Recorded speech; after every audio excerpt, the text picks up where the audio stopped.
Okay. Hi, welcome back to the show. I am Sarah Harvey, and this is my guest Danielle. Hi. And so I have Danielle here with us today, and she has just a lot of a healing journey to talk about. And so I feel like Danielle's perfect to interview because she's been through a lot, and she's very relatable. If you can name it, she's probably gone through it. And so I want her to be able to share her story because there's so many messages of hope in people that have gone through suffering and come out of it and grown.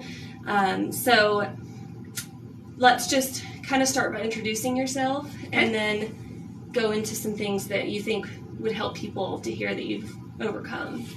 Yeah, so my name's Danielle. I am 34. I've grown up in Utah and in this area actually for all of my life. So I grew up in South Ogden. Went to elementary, junior high, and high school around here, and then ended up going to hair school at Stacy's Hands of Champions.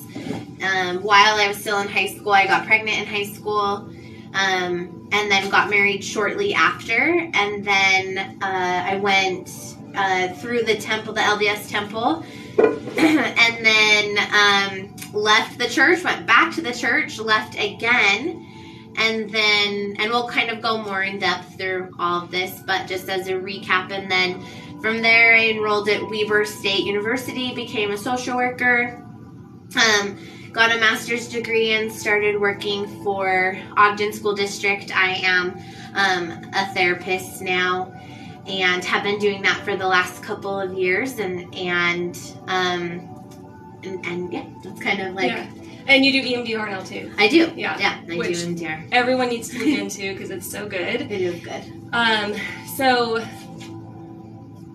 someone wants to talk with us. Do you want to? Yeah. Let's take a call. Fantastic. Okay. Hello. Oh, I'm good. How are you?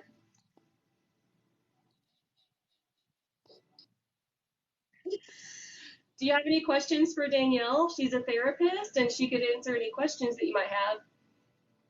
No questions for me. I don't know if taking calls is going to be the best. Okay, so let's start with, what got you into... There's so many milestones that I could ask, what got you into therapy? What got you into, I can't form any other sentences. Let's start with that. What made you want to choose being a therapist? Social work overall. Yeah. Well, so I think it kind of goes back. So when I was a child, my mom is from Italy, and my parents met. My dad's from Utah, from Ogden, Utah.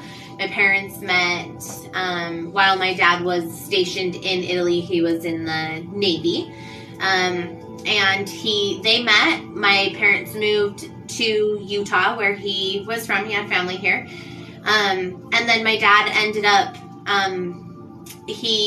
They divorced, and there was some struggles there, and he ended up going to prison. And it kind of left my mom in a precarious situation, and she was here in a country that was not hers and didn't belong to her, and she had very little support, and so she ended up going back to school. And at that time, I have two older sisters, Christina and Amy, who are both 10 and 8 years older than me. And as a result, when I was very young, they were out of the house, and my mom really didn't have a choice but to take me to school with her because it was just her and I.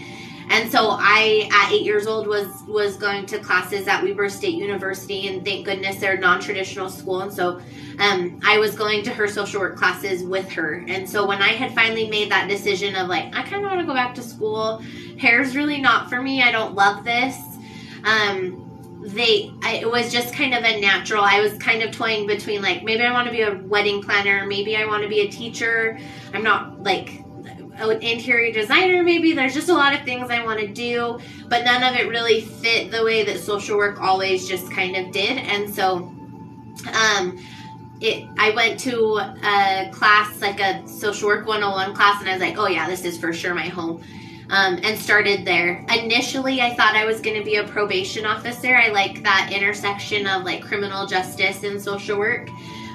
So that was kind of that first thought. And then I started working for Ogden School District as what's called a student advocate. And I was working with some of the more vulnerable students that were, their attendance was bad, their behavior was not so great, their grades were low, things like that. And I completely fell in love with those students and the things that they were going through and the struggles that they were experiencing. And I realized how beneficial this was and how much I could have benefited from that in high school. When I was in high school, my attendance was bad, my grades were bad. I never had an adult that believed in me or that thought believed in me. And so I knew that like the school section of social work was really where my heart was at. So I got a master's degree, never really with the intention of doing therapy. It was more with the intent of remaining in higher positions in education. And so I do therapy, but not as the main component of my job right now. I work a lot more with disciplinary hearings and things like that for Ogden School District. So I do some EMDR, mainly for a couple students that I work with, and then actually on myself and like with my family and stuff like that. Yeah. I want to talk about EMDR for a minute. Have you noticed, even working on yourself, that things change? For sure. And it's been really interesting, the things that have come up. So when I was in fourth grade and I was rollerblading down a hill, and I fell on my face and I hit, I was rollerblading down a hill and I fell on my face and I messed up my jaw pretty bad. And you've worked on me a lot, so you're familiar with that. But as I was doing EMDR, one of the things that came up, which I have no memory of this, but I was in the emergency room. And it was right as my dad was going to prison and I didn't have custody, or he didn't have custody of me. But as I was doing EMDR, I had this memory of like, I just want my dad here. I was so little, so I don't remember, like I didn't know what was going on at the time and why he wasn't around. But I remember having the thought come up in that EMDR practice of, I wish my dad was here. But I didn't know that wasn't a conscious thought that I had, and that wasn't something that had come up. And so once I had that realization of like, oh, there's some trauma there that I didn't know, like that I still needed to work through. There's a lot of things that are very like suppressed and you're unaware of that comes up through EMDR that is really interesting. And that kind of stuff like is trapped within inside of your body that you just don't have any idea, and then it impacts you physically, mentally, spiritually, all of those things. It's like in your cells. It is. I think it's great because so often you just live your life, but I like to ask myself, why am I like this? Right, yes. Which I'm still trying to figure out, why am I like this? It's years. So, and then I'm so honest that when people will be like, how are you? I'm like, oh, how much time do you have? Don't ask me if you don't want to know. Are you actually asking? So I think EMDR is great because so often you don't know what it is, but it's something like that memory, and it just gets stuck and buried. And I always talk about that. If anyone is trying to work through things but you don't know where it's coming from, EMDR is going to be probably your best solution. Huge. So okay, so how old were you when that happened with the face? I was in fourth grade, so like around 10 or 11. Okay, and then you were going to school with your mom, and then you automatically went into the social work and went into the school system. And so when you were working on the kids, it kind of was triggering things where you're like, I wish I had this. So would you say that could be a place where we could lead your story from, or is there other pieces you want to backtrack to? As a child? That defined you, like, with things you've gone through and overcome, that maybe other people will be like, wow, that makes me feel like I have hope. I think that there's probably some other things, just, like, I think that's mainly it. I just want to drive home the fact that, like, my childhood was I mean, my needs were always met. Mm-hmm. Like, my mom worked hard, all of those things. But it was also, it was lonely. Like, my sisters were out of the house. Older, yeah. Mm-hmm. My mom was working a ton. She was trying to provide. My dad was in prison. It was me just a lot of the time. Okay, yeah. Navigating life, like, a lot of it. And then, like, in my early high school years, like, it was a lot of heavy partying and boys and their attention and my friends doing lots of dumb things, and I barely graduated from high school. Mm-hmm. And I remember when I applied for Weber State thinking, like, I have no business going to college. Like, there were lots of semesters or quarters in school where I failed, like, miserably, like, and didn't even try. Like, I was barely going to school. And so if that applies to anybody else, like, if you're thinking, like, I have no business in college, like, incorrect. Right, yeah. Incorrect. A lot of times we think, well, who do I think I am? Like, they feel like they're faking it. What's it called? Like, fake it till you make it. Yeah, but there's a term. Everyone that goes into their business after school, they feel like, I can't think of the term, but it's where they feel like they're an imposter syndrome. Oh, correct. No, that's exactly. Yeah. Like, I don't know what made me brave enough, like, at what point I was like, I'm just going to try it and see what happens. Mm-hmm. But at some point I was just like, okay, well. And it worked. The worst thing that's going to happen is, like, I fail again, and then, all right, well, I tried it, I failed, and I have a backup, I still can do hair. So at the end, like, it's fine, it's whatever, but I may as well try it. And so I did, and I'm so grateful that I did. Yeah. Yeah. So just to reiterate, you're saying that if you feel like you don't have what it takes, or you know, who are you to go to school, maybe no one else in your family line has, that, you know, at least try. Yeah. At least try. Yeah. Because I'm not the smartest human out there, but I will work hard. Like, and so as long as you're willing to just say, like, I still can't do math to save my life, but I work really hard, so I'll do it. Yeah. You know, so, yeah. Okay, and then once you were in the school system and you're seeing all these kids, do you want to kind of go from there? Or? Yeah. Yeah. Yeah, so, just kind of watching, or if another route wants to come up. Do you want me to specifically talk about my job, or, like, my... Just anything encouraging, like whatever you feel you want the world to know about your story. Okay.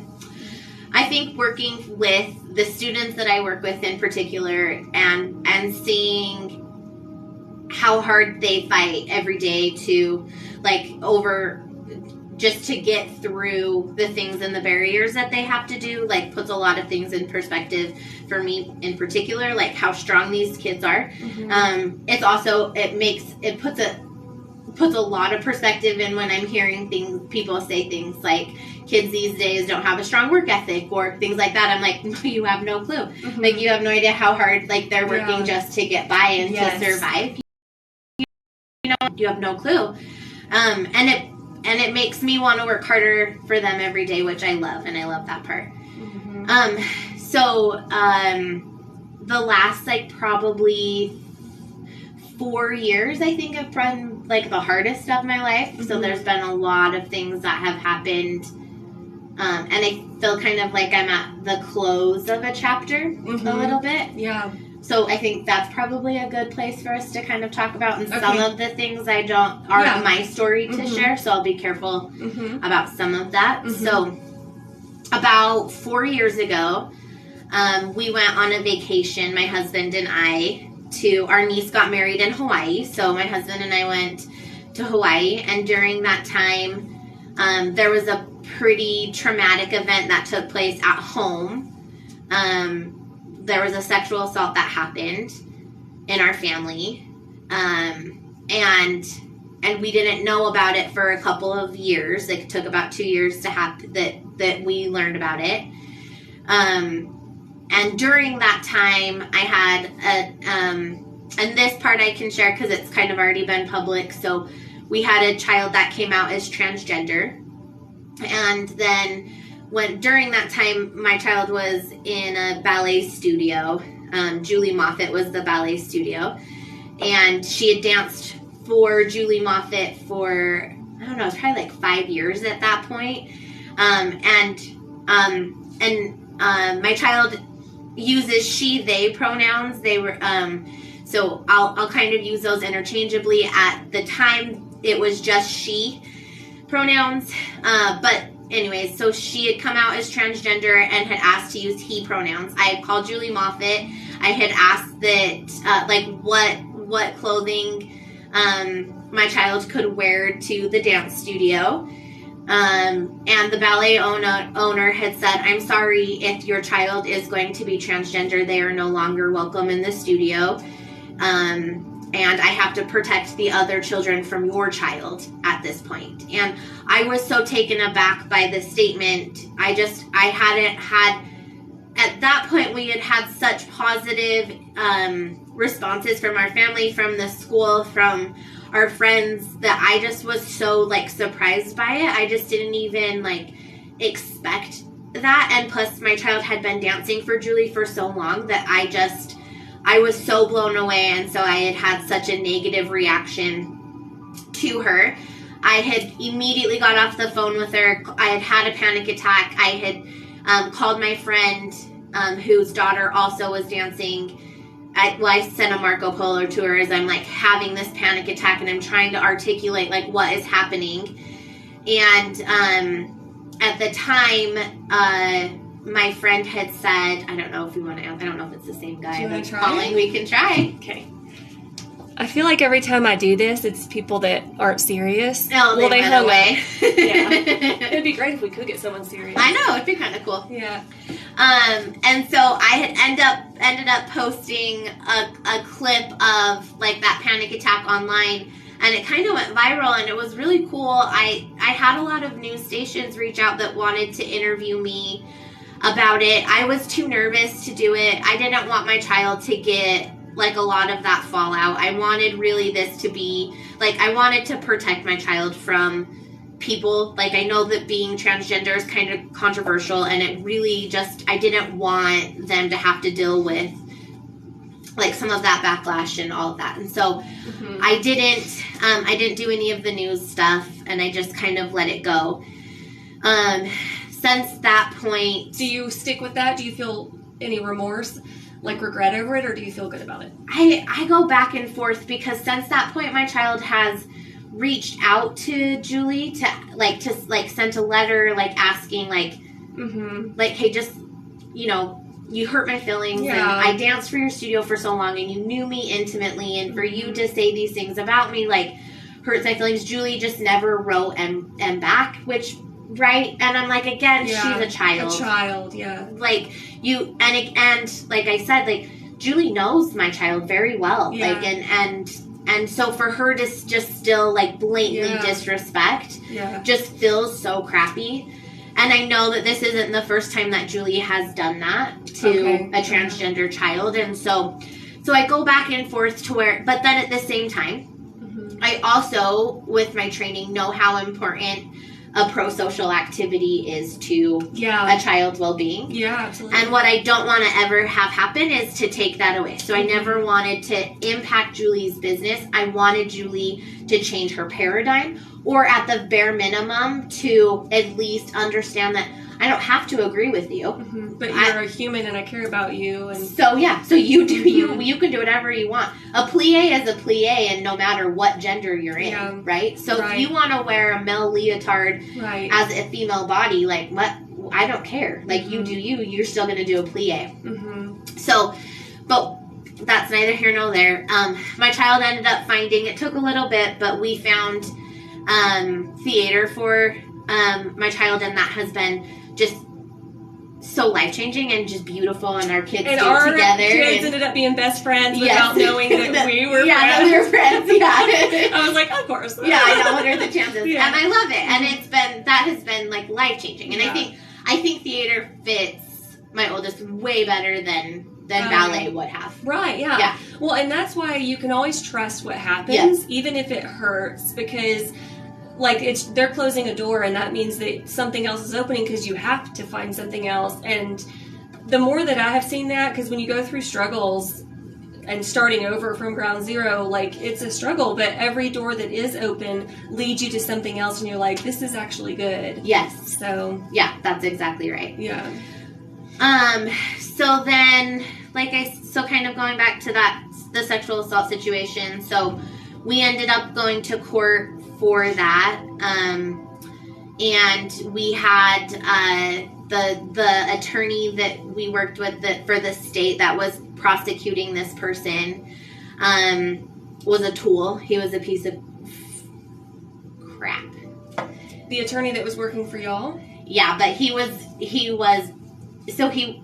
necessarily mine. He worked for the state. Mm-hmm. He was prosecuting this person for the state. Does that make sense? Like, he was prosecuting the person that hurt. Because the state was involved. Right. Okay. So he, we went through, like, the CJC, like, all of that. They interviewed, and then the state pressed charges. Mm-hmm. And I am being kind of vague because, again, it's not my story to share. Right, and so I'm trying to protect a lot of different people in that space. Yeah. And so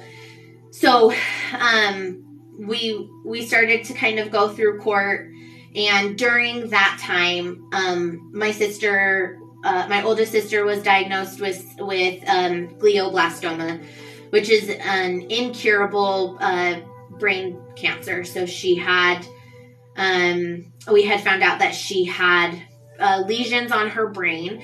And when she'd first found out about it, they weren't sure if it was MS or tumors or like what exactly it was. So she'd been admitted to the hospital. She had gone into work one day, and the right side of her body was completely numb. And so she had been dropping some stuff and had gone to her school nurse and was like, something's kind of weird. The nurse was like, I'm worried you're having a stroke. Made her go into the Instacare. They sent her to the hospital. She had some work done, and then eventually a couple weeks later found out that it was glioblastoma. And then she passed away in June of this last June. She passed away. And it took about, I think it was like 18 or 20 months or so. Just under 2 years. Yeah, just under 2 years. Is there anything that you can talk about with that? Because I know that she kind of embraced it. Yeah. To where people that are maybe going through that, a lot of people, like, because life is just so hard, that to be told, okay, you're done, like, it can be a peace about it. Yeah. And how does your family, I know that that's something that while you're still here, it's hard, but you said that you can feel her sometimes. Mm-hmm. Can you maybe share something where if someone else is dealing with it currently, any hope you can give? Yeah, I mean, I think, like, for her specifically, like, she really just, like, from the minute that she found out, like, there was a lot, I think it was probably, like, 4 to 5 weeks for her to get, like, the final, you have glioblastoma. And it was kind of weird because our dad also had glioblastoma, and that's what he passed away from, like, 3 years ago. It's not genetic, and it's not common in women, and it's not common at her age. She passed away just right shy of her 44th birthday. No, wait, I'm 30. Yeah, 44th birthday. And it's not common either. So there was just some, like, kind of oddness, like, with all around it. But really from the beginning, like, it was just like, you have it, and this is what it is. And then for her, like, the rest of us were, like, reeling, and she was like, well, nope, I have it. Yeah. Like, deal with it. Like, so, like, this is what it is. Like, she really did. Like, anytime we would try to cry, like, or be sad, she'd be like, oh my God, will you guys just stop? Like, I have it. Like, get over it and, like, deal with it. And we were like, no. Yeah. Like, no, I can't. Kind of helps us because, like, when you accept something, I was in a car wreck and we almost died, and in my mind, we were going to die. And the realization of this is it was very peaceful to me. Yeah. And I feel like she had that. Yes. To the point where I'd be like, no, you can do this. She's like, I don't know that I want to hear that, because she was at such peace with it. Yeah. And I think a lot of people might be that way without telling their loved ones because they want their loved ones to feel like they're fighting for it. Yep. But it's so hard when you're that sick. And I really think, like, from her perspective, like, it was always, like, for her, it was just, like, I'm going to die. I need you to be okay. Yeah. Like, I know that I'm going to be okay because I will die, but I need to make sure that you're going to be at peace with this because I will be fine. It's you that's going to stay. Yeah. And she said that all along. Like, every time that I would try to be like, well, okay, but how are you feeling? She's like, I'm fine. Yeah. I need you to be fine. Yeah. Like, I know that, like, I'm going to miss out on a lot of things, and that's kind of shitty, but also, I'll be dead. So, like, I need you to make sure that you're okay. You're like, get your stuff together. Yeah, that's exactly what it was, you know? And I'm like, no. Yeah. Yeah. And so, tell us a little bit about how you can feel her now. Yeah. And I was kind of sharing this with Sarah before we started this podcast of, like, it's interesting because I feel a lot in a lot of spaces like I'm it's almost like a spirit guide of sorts. Like, I can feel her guiding me in lots of ways. There's been a lot of doors kind of that have been open. There have been a lot of things that have happened since she's passed away that I'm like, you've kind of led me to this space. And I can't necessarily, like, I can't really explain it. It's just things that have, like, happened almost like divine intervention. That's just, things have just occurred that they just haven't made sense. Like, in conversations that have happened that I'm like, oh, like, someone has asked a question that hasn't necessarily been something that they would have normally asked, that I'm like, okay, like, that was, like, you're leading me to this so that I can answer, so that I can get to this next step of my life, or something along those lines. Or, like, somebody has, or, like, it's just hard to explain. Like, there's just been so many things that have occurred to where I'm like numbers have been a really big thing. Like, I see a lot of repetitive numbers, and when I look up, like, what does the angel meaning for this number? What is the angel meaning for this number? And then I look through it, I'm like, yeah, nope, that makes sense. Or what does this mean? Or what does that mean? I'm like, yeah, so that makes sense. There's been lots of signs, like, with little things that I know that my sister used to love, or, well, does love, because she's still present, like, that I see oftentimes. I'm like, yep, you're still very much around. I wish that you were in present form, but in all honesty, there's lots of things too that I think, had you been alive, these things wouldn't have been able to occur either. So it's almost like, maybe it needed to happen. Correct. For, you know, kind of like. And I think it's difficult because I think we all have our own spiritual beliefs. Absolutely. And no two people believe the same thing. I've asked. That is true. I can't find that it. That is true. So. And I think we're all on our own divine path, which is okay. And so for me specifically, and what I believe, like, I do think that we've all kind of mapped out a little bit of what we were here for, what our plan is, and what our purpose is. As if it's already planned and you're just following it now? Of sorts. Yeah. Of sorts. Like, I think that some things can be changed or whatever, but it's like, like, these are the things that, like, I need to learn. Yeah. This is what my plan is and my purpose is, right, while I'm here on earth. And so, to some extent, I believe, like, she has lived what she needed to live. Yeah. Like, she's learned what she needed to learn. Like, she's gone through her life purpose, and now she's transcended, right? And is on to, like, her next purpose of life. And so, and now it's her turn to kind of, like, help me as I'm guiding, like, continuing to live on my purpose. Yeah. Well, does that make sense? Energy, when you study more about energy, and it's just this electromagnetic field, I'm fascinated with life after death, because so many religions teach different things, and you hear so many stories. And so when you just study the science of energy, like, I just don't know necessarily if the person can die in the spirit, not still be somewhere. Yeah. And I personally don't believe that we're in heaven right after we die, like some people do. Because I don't want to go into all that, but, like, I'm just, like, I'm still curious. That's a piece of spirituality that I just don't understand. Yep. So I'm open to hearing everything. And I went to that movie, the Life After Death movie, where people were talking about their near-death experiences. Oh, that's cool. And I took Skylar because she's had one, and I was like, I just want to know more about it. So I'm interested when you have and I feel Christina all the time. Yeah. And I don't know if it's just me thinking of her, or if she visits. I don't know. I just think about her all the time.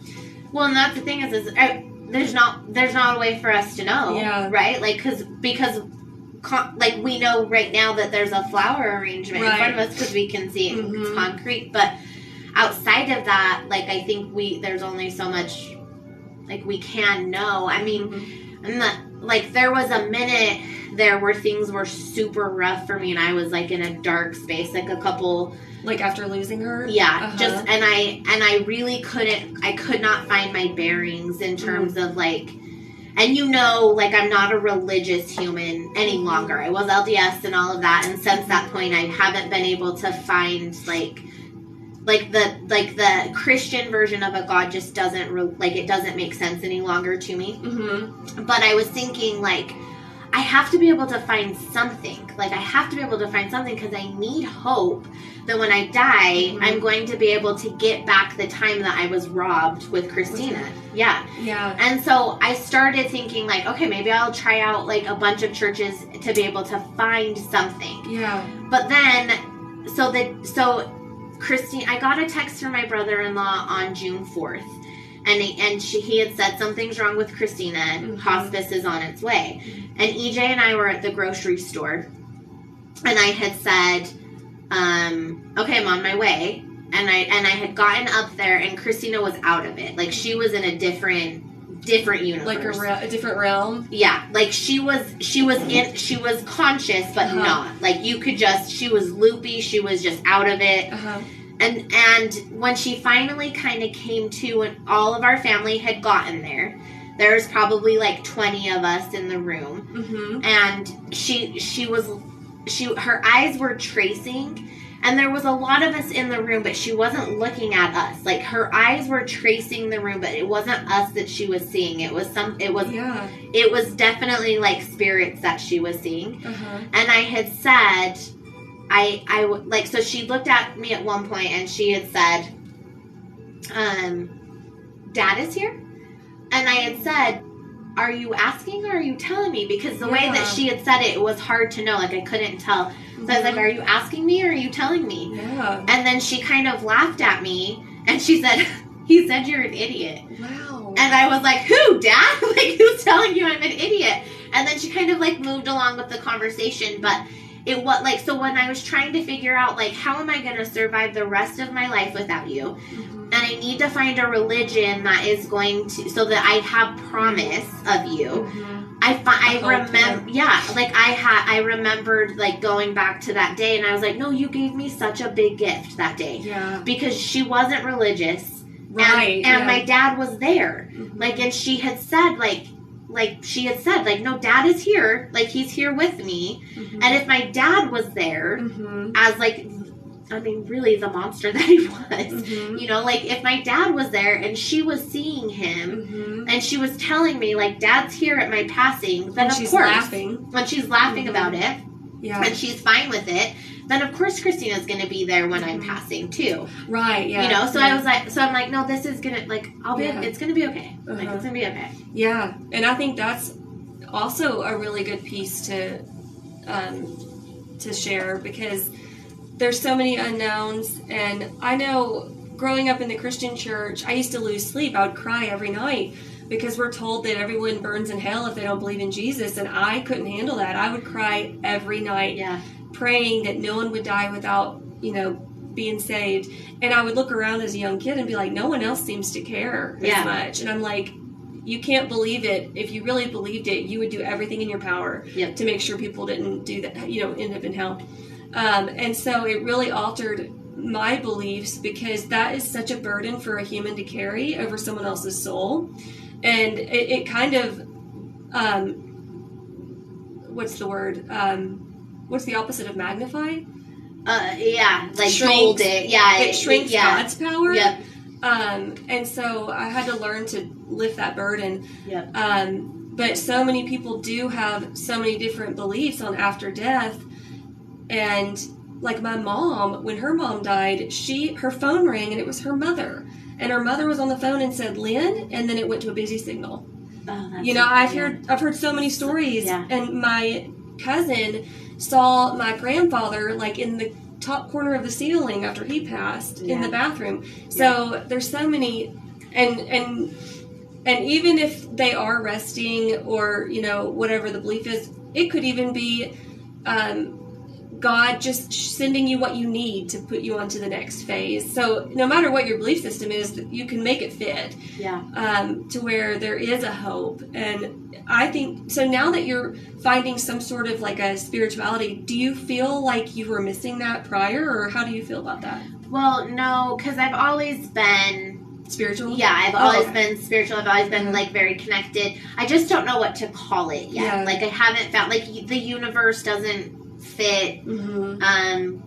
God doesn't fit. Like I just don't know what I call it yet. But I've always been, like I've always felt very connected to something. Like I know that there's something. I just don't have a name for my thing yet.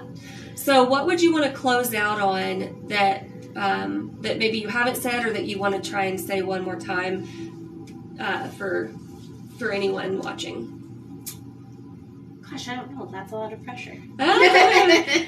Do you feel like you've gotten to share the majority of things, or is there anything else that all of your struggles brought you to that now you're like, and this is where I am now, and I couldn't be happier? Is there like a end? There's not. I mean, I think I was wondering today, like, I mean, I feel like I'm at the close of a chapter a little bit. Like I said, like the last 4 years have just been like such a whirlwind of like bam, bam, bam. And I feel like I'm hoping at least like I'm right at the end of that chapter closing and like on to something really beautiful.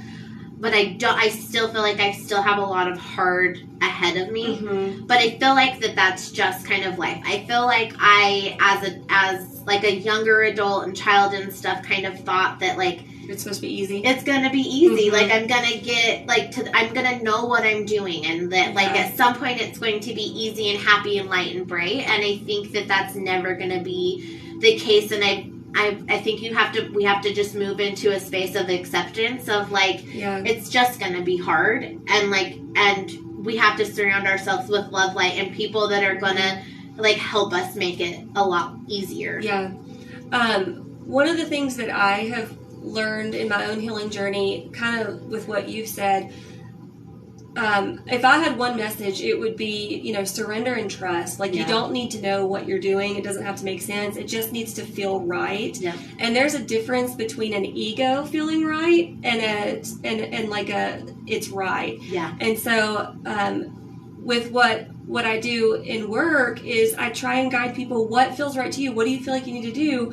And it always pulls them onto the next phase. Like you were saying, it does feel like there is this path laid out, and we are like on the journey of this path. And we can change a little bit here and there, but we're being pulled on it. And all we need to do, without any other pressure of different belief systems or anything, if we can just get to really hear our inner voice, it will guide you. And it's going to be hard. It's going to be scary, you know, deeply painful. And some of the stuff we're going to be so angry about, but it will come out, you know, at the end. When you look back, you can see like, you know, I learned so much, and you know, it's cliche, but it really does seem to be the best way through. And that's the thing. I think that it is cliche because it so many people are saying it because it's true. So okay, well, thank you so much for talking with me. Thank you. I feel like I could do multiple interviews. So we'll close it out here, but we'll probably do another interview in the future. And do you have like a website or anything? Or I do not. No. So you're just with this city? I'm just with the school district. All right. So thank you guys for tuning in, and stay tuned. And if you need any, can you take outside? I can. Well, actually, I will be able to like pretty quickly. So then they can just contact you, and then you can get me in contact with them. So if you need EMDR or therapy for your kids or anything, then you can see Danielle, and I can give you her information. If you need energy healing, massage, guidance, or facials or any of that, come see us at Aspen Rose Spa and Wellness Center in Ogden, Utah. Have a great day.